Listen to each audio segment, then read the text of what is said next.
What's up, guys? Welcome back to Banalish Diecast, and today we're going to be customizing this Ertl 1932 Ford Street Rod.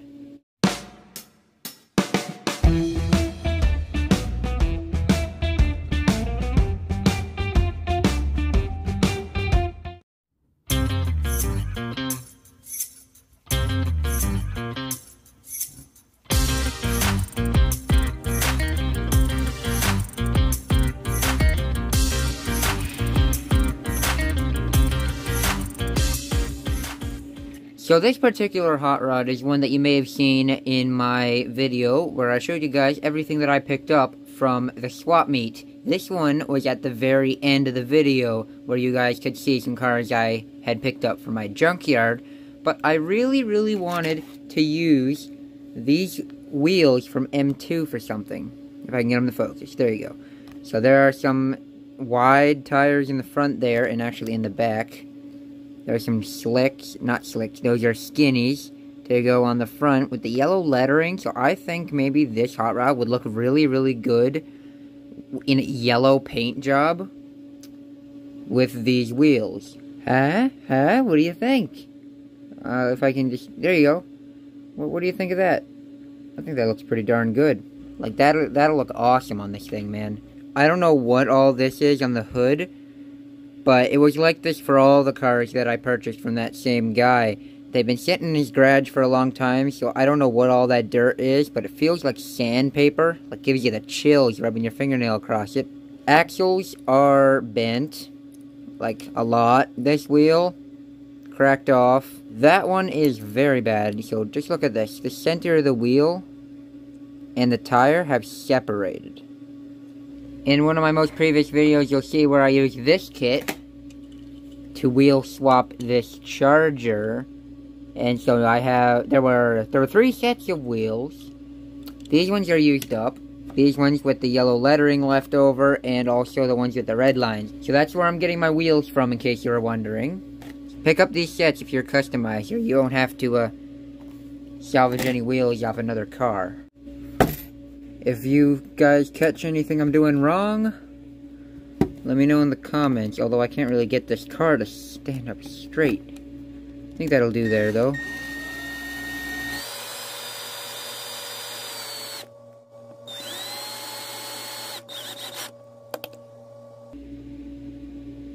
I think that's pretty okay.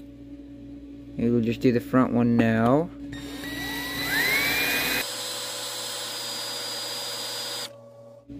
Come on now. You wanna come apart. I know you wanna. Am I missing something?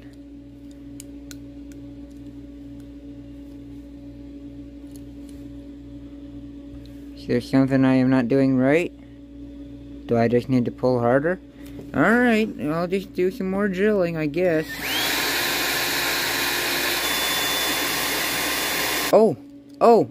It is coming off that.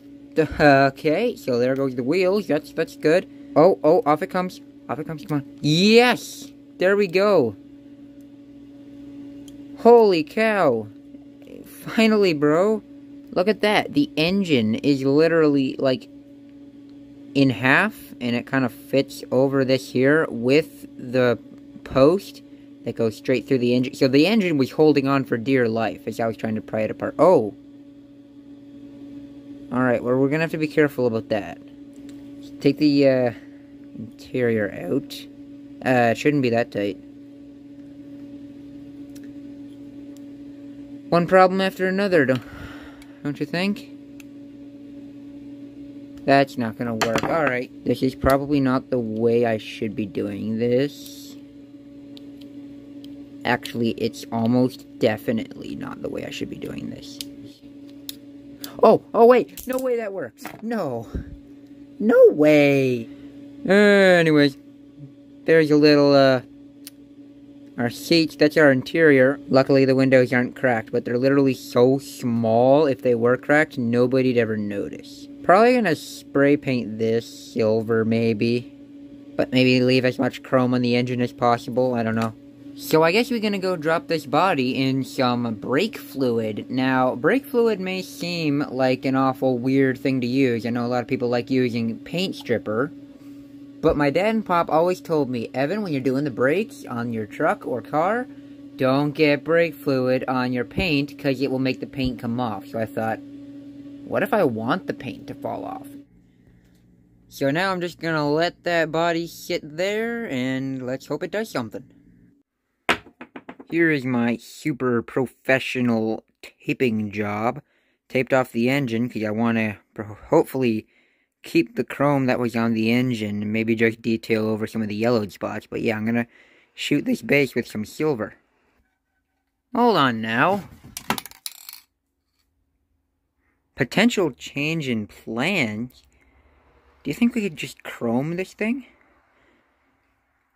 I think my pop told me about this. I think he told me it's not all it's cracked up to be and it's more of a silver than anything, but let's try it. It's not chrome, but it is silver. I guess I'm just gonna try and detail it a little bit.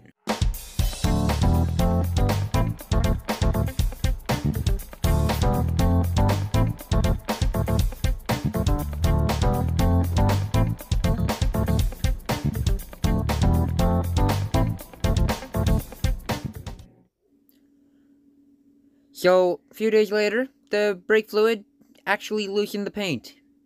It was supposed to take the paint right off, but it did not. As you can see here, I'm scratching at it with my fingernail, and it's coming off. It's that soft. So then I decided to go over the whole body of the car with a knife and just kind of scrape it all off.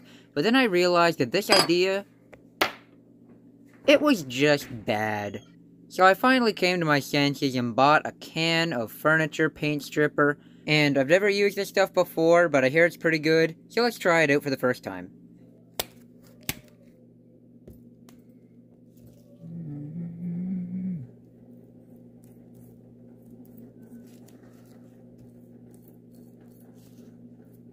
Holy! Wow, that reacted fast. Wow! Wow, that reacted so insanely quick. Oh my goodness. That's actually crazy.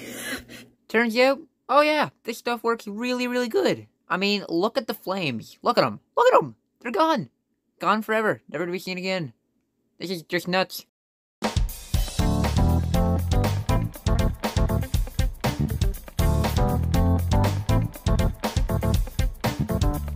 Check it out, bare metal 32 Ford.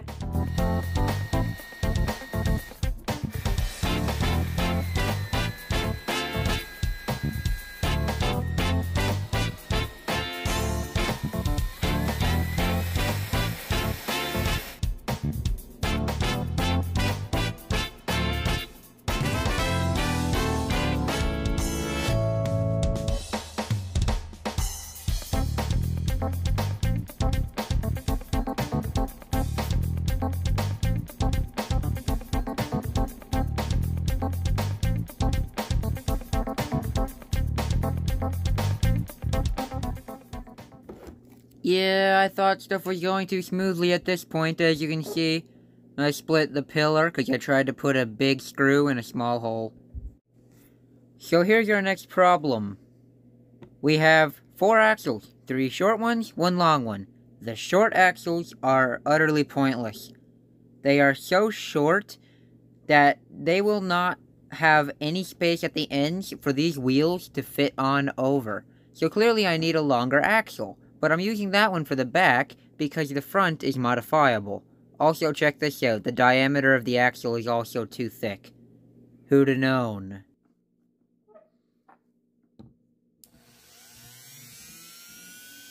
So I decided to take the Dremel and just kind of cut that little groove to be a little bit bigger, a little bit wider, so the axle would fit in there more snug.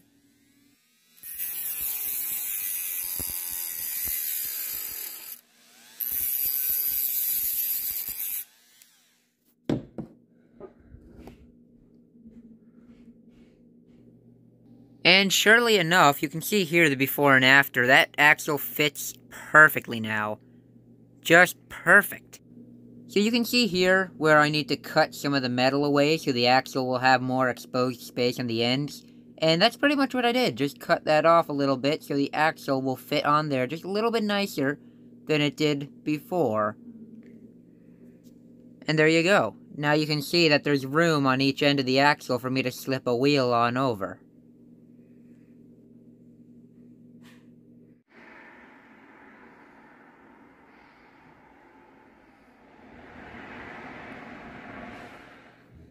Here you can see we got it all painted up. Now I'm going to start detailing the grille and the door handles a little bit. I'm using some Testors model paint. Don't really think this is the kind of paint I should be using, but I don't know, it's what I have, so it's what I'm going to use. So you can see me laying down some black onto that grille. And it's looking a little bit heavy and a little bit sloppy here, I know, but we're going to apply some silver around it and just kind of clean it up a little bit. I know it's not going to look super factory-like, but you know, it'll look okay for a little die-cast car. I think it's gonna look perfect. Here you can see what I've done. Door handle, painted. Grille, painted. Looks perfect, and I have it all nice and clear-coated as well. I'm using the long axle, which is way too long for the car, considering it moves back and forth like this. So I'll cut that down after. And then there's the body here, which I put 3 coats of clear coat on it. There's a little bit of an orange peel in the paint. I'm not too worried about that. It's still pretty glossy. There's the front grille. There's some yellow showing through, unfortunately, but I'm not too worried about that. And there's this little mishap right here where I got some hair on the paint and I messed up the paint trying to get it off. Definitely could have been a way better paint job, but it's fine. And besides, it's only held together with a screw, so if I ever did want to take it apart, strip the paint and redo it, I can. So now we're going to start putting this bad boy back together. We got the windows to drop it down in there. We have interior. Should fit in like that. Then we have the base here. Oh, wait. Gotta take the screw out first.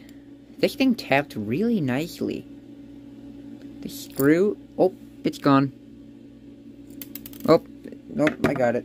Put this on. Not sure how this is supposed to go back on. So the engine does go on in an interesting way, as you see here. It's bendy and stuff.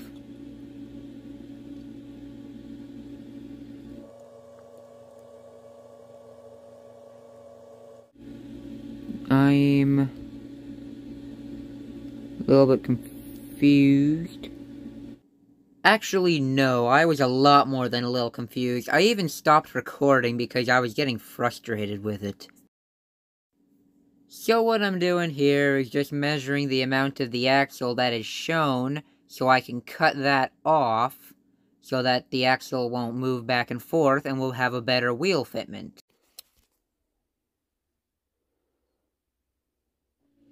I actually did cut this rear axle off just a little tiny bit, and it does actually fit in here pretty well. I already tested it. Now we can just take that wheel and just kind of